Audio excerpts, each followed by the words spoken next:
Lights, camera, and action, my dudes. I've got one for you here that was pretty heavily requested and just now delivered. Piping hot, fresh to your door, straight through the old internet box, onto your screen, or you know what, a ton of people watch on phones and stuff like that. I only use my computer, so I guess that was not maybe the most accurate thing to say.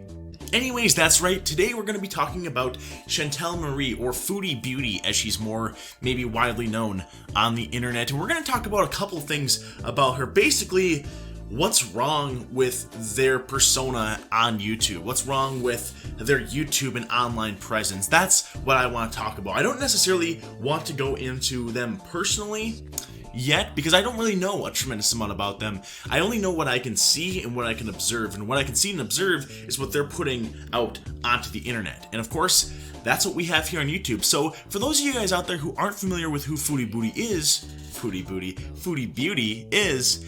this is her. Maybe I won't even edit it, I'll just upload it.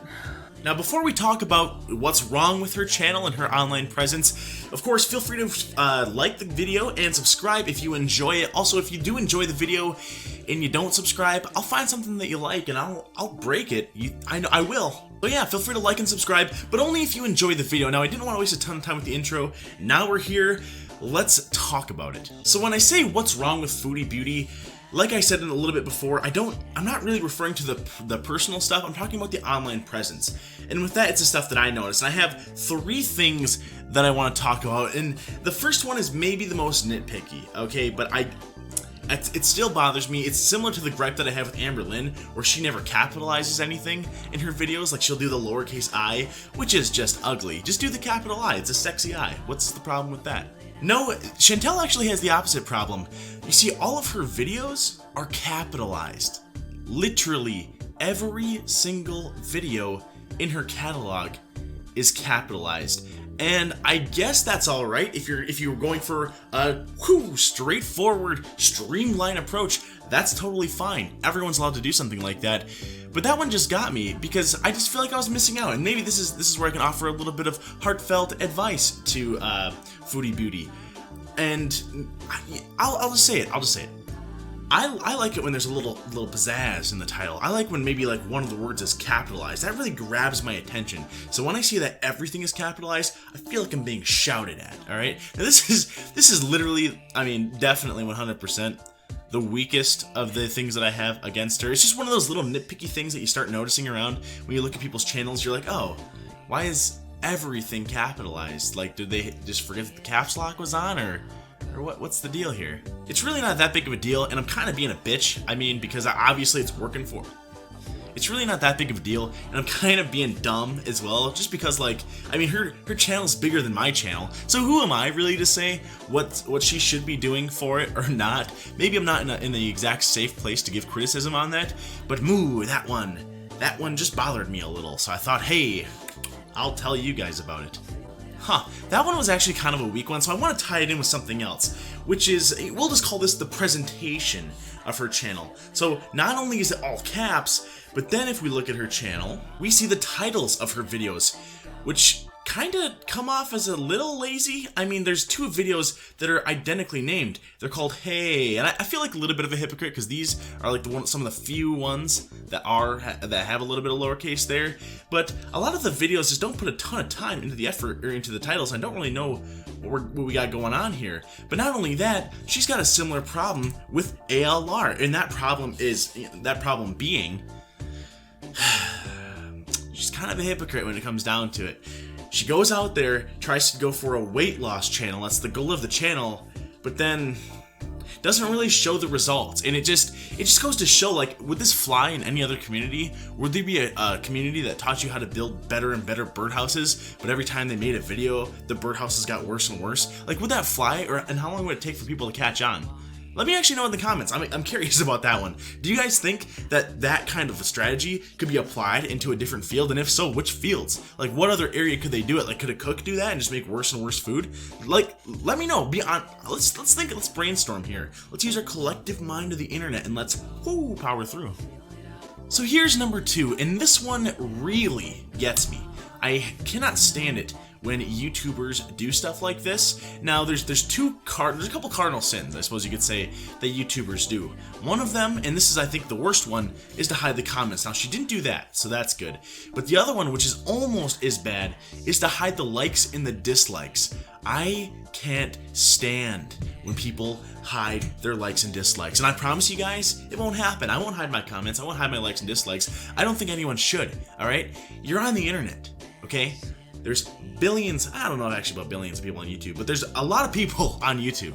And if you're gonna say anything, it could be the most popular thing in the world. You're going to face some negative criticism. And I think you're doing your community a disservice by disabling this, because they're not allowed to interact in a way that other people are allowing them to interact. But I also think you're doing yourself a disservice. I think sometimes people can be abused by it, but for the most part, I would say that that's a very accurate measure for content creators in order to see what's going on with how people feel about it. She might be able to still see it on the back end, but it's not the same. There's all of a sudden this new variable in there, it being hidden. Like I didn't click anything because I saw that, and I bet you there's a bunch of people that were like, oh, it's just not worth the time. And that's probably the goal. But it really just, it bums me out almost a little bit, because the goal of YouTube and the goal of the internet should be to maximize everybody's speech. It should be to allow everybody to have a voice, no matter how small.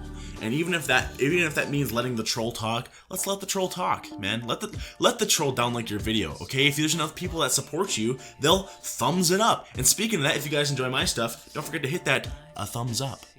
So I mean, yeah, that's that one right there. Don't hide your likes and dislikes. Don't be like that. Don't use a shield.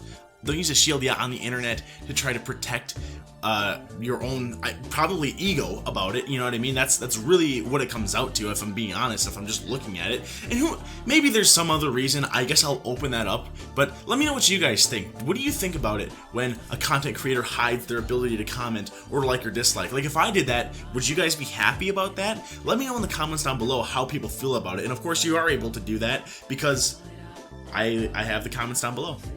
Alright, diggity doggies, so here's number 3. This one really, I think it's more the dangerous side of YouTube, which is a bit unfortunate. And we have a comment here that she left on someone else's video here, and it says, "The bullying on YouTube is unreal. People will say that reacting to a video and calling out is not bullying, but it is. It feeds the bullies and haters and the mob mentality. And the act of making a video criticizing everything one does after a video is not right." Let me point something out right here, okay? So we'll look at the beginning. The bullying on YouTube is unreal. One, I think that we can take bullying for the most part as a big chunk, okay? If we're talking about people who actually know each other, then it's a different story. But for people who are anonymous on the internet, I think that we can take bullying and we can kind of throw that out. Because with anonymity, you're gonna have people saying some ridiculous stuff. But if I'll say this as well, if they are being anonymous, then you shouldn't take what they have to say seriously. Then you should give them the same courtesy that they're giving you. You should be able to say, yeah, well, if you're not willing to show your face behind your words, then why do I care what you're saying? I don't think that that's an unrealistic thing to assume. And it's the internet, man. People are going to say ridiculous stuff. So then there's people will say that reacting to a video and calling out is not bullying, but it is. And that's a pretty general statement to make, and I think that's a pretty dangerous statement to make, because when you start labeling things as bullying, that means that you probably want those things pulled down or punished for some reason, okay? And to cast such a wide net in saying that someone doing commentary or calling or reacting or calling somebody out, that's the one that really gets me. So what? We're not allowed to call anybody out? Uh-oh, if you got burned at Walmart once, don't make a video criticizing Walmart because then you're bullying Walmart. Yeah, right. Give me a break on that one. So it goes on. Yeah, and it says, you know, feeds the bullies and haters and the mob mentality, and the act of making a video criticizing everything one does after a video is not right. And there's a right way to do things and a wrong way to do things, and people shouldn't harass each other. But that being said, it's okay to criticize people, and it's okay to face criticism. Then it says, that is what pisses me off with those channels. They sit there and point fingers as if they are perfect. No. I tell you what. If in one of my videos, or if other people who do stuff like this, if they begin by saying, listen, you're screwing this up, I wouldn't have done it that way because I'm perfect, then fine, make that call. But the onus is on you to provide that, okay? Where's the evidence for what you're saying, okay? That me criticizing somebody else doesn't mean I'm perfect, all right? If you go and you kick a dog, that doesn't mean that just because I eat junk food sometimes, that doesn't mean I'm not allowed to say you can't kick dogs, okay? I'm allowed to criticize people. Everyone is allowed to criticize in the same way that you're criticizing those channels right now. You're being a hypocrite. You are criticizing React channels. Right here, you're calling them bullies, okay? And just, like, play it through in your head once. Put the shoe on the other foot, okay? Like, what if they made the same claim about you? Which will happen if you give it, because if you keep talking like this, there's gonna be an eventual stretching of rules that allows channels to be taken down. And once that starts happening, it happens to everybody and no one's off limits. Their YouTube legacy will be talking shit about one or two YouTubers, not inspiring anybody, not vlogging or making people happy other than haters. Criticize me all you want, at least I am not in that position. Thank you very much. And yeah, I am gonna criticize you all I want. It's the internet, okay? And you just gave me permission and I appreciate it. And listen, I don't want to go after Chantal, I don't want to go after Foodie Beauty, if that is even the right account, but I don't want to go after her if, like, for no reason, okay? I'm not here to harass you. I have other things going on in my day than to pick out a random person on the internet and say, oh wow, you're a bad person. It's not like people just randomly find you and start harassing you, alright? People are giving you honest criticisms about your work. And then when you try to shut down communication by blocking likes, then you're gonna exacerbate it. You're going to make it worse. But I mean, that's pretty much it right there, guys. That's what I wanted to talk about.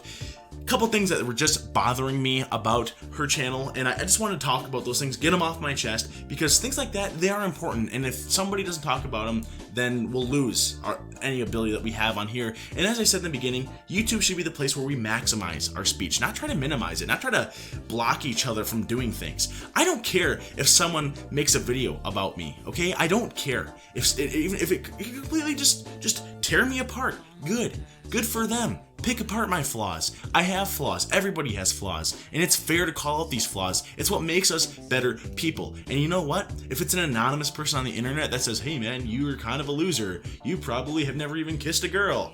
Guess how much that affects me? None. Yeah, and by the way, I have kissed girls. So many girls. Like, tons. Anyways, guys, like I said, if you enjoy the video, feel free to check out my other videos as well. Feel free to hit the like button and the subscribe button. You know I appreciate you. I loves you. All right, so you guys enjoy the rest of your night. Yeah, you guys enjoy the rest of your night. I'm so exhausted. Like, my eyes are beet red.